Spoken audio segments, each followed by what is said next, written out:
Welcome back, my friend, and thank you for joining me in this Mastering Your Goal Part 2. And I'm here to equip you with 5 more key aspects to consider when it comes to mastering your goals. So once again, feel free to take notes and consider this a one-on-one empowerment session to get you moving and motivated toward your goals.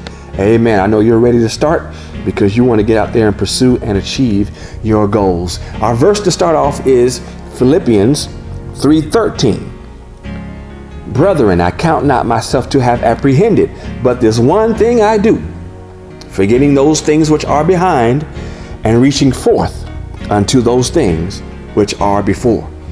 Goal setting is an essential, powerful process for being able to press forward to those things which are before, or able to press forward to the things that are ahead. And this involves identifying the specific objectives and the outcomes that you want to achieve, and then creating the plan to work toward it. All right. So effective goal setting helps you stay motivated, helps you stay focused, helps you stay organized as you are pursuing your ambitions. So here we go. 5 more keys to consider for mastering your goals. Number 1, or if you're continuing from before, it's number 6, right? But number 1, write it down. Write them down. Write it down. Putting your goals in writing makes them more tangible and serves as a commitment to yourself. And because your goals are written, you should be reminded to revisit them regularly. You want to remind yourself of the things you've made note of. And I would also expand this thought by saying, make your goals visible. Of course, when you write it, you can see it, but make your goals more visible. So this also expands into, some people love the vision board concept. It may require you to create a drawing. It may require a rendering of some kind. It may require you to create a sample, or to create a model, or to create a prototype, you see, or a diagram or a graph. Make it visible. Write it down. These are items, these are images, these are objects that can keep your goal fresh in your mind. Number 2, break them down.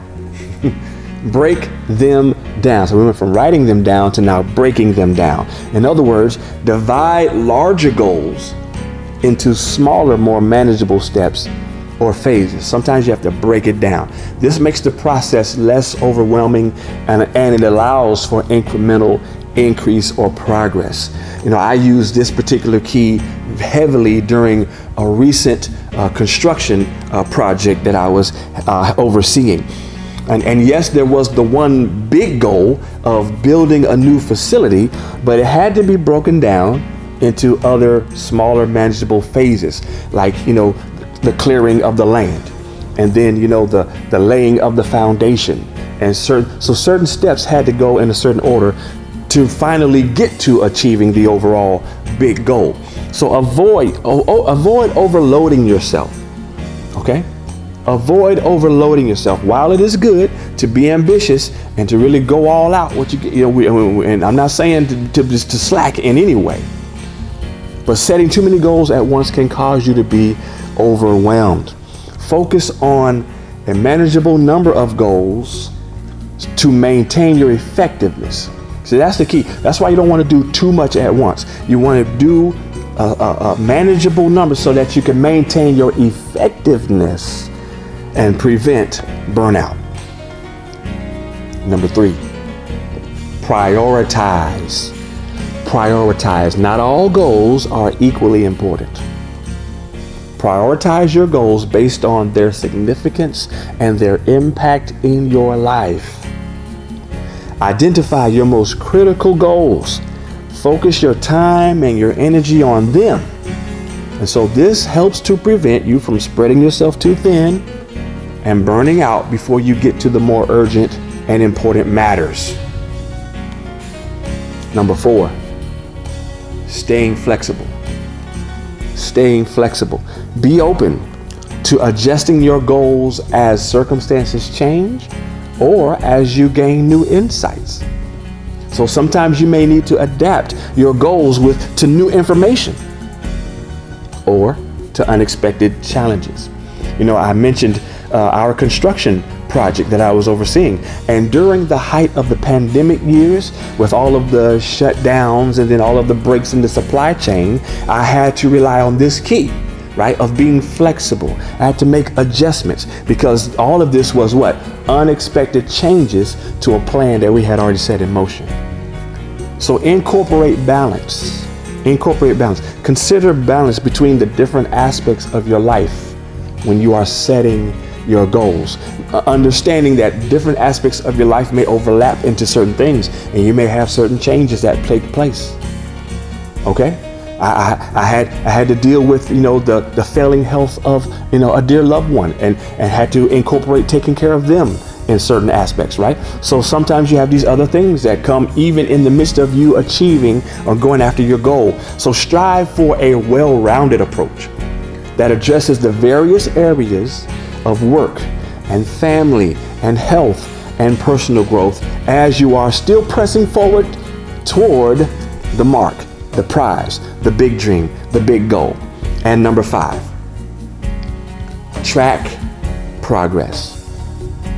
Track your progress. You want to regularly monitor your progress toward the goals that you have set. Now, this can be done through journaling. This can be done through making checklists. This can be done with daily planners, or you can use apps that are designed for goal tracking and keeping you on task. But in addition to the long-term objectives, establish short-term goals that can help you make the progress toward the bigger aspirations, all right? Please do that. Please do that. Because short-term goals create a sense of accomplishment along the way. Along the way. So maybe, the company hasn't started yet, but I filed the paperwork. Maybe the company's not up and running yet, but I've got the domain. And so there's things you still accomplish along the way to get to the big goal. These are 5 key aspects to consider for mastering your goal. Once again, never forget that God has called you and I to be achievers. Philippians 4:13 says, I can do all things through Christ who strengthens me. Remember that goal setting is a dynamic process, and as you make progress, you may need to adjust your goals or even set new ones. The key is to have a clear direction and then to have a plan to move forward toward it. Listen, thank you for joining me once again in this part 2 session of mastering your goals, whether it's career advancement, whether it's personal development, whether it's health or spiritual growth or any area of your life. Effective goal setting can help you turn your aspirations into reality. It's been good talking with you, and I'll see you next time. Hello, friends. This is Pastor Darrell. Follow and subscribe for more Christian content.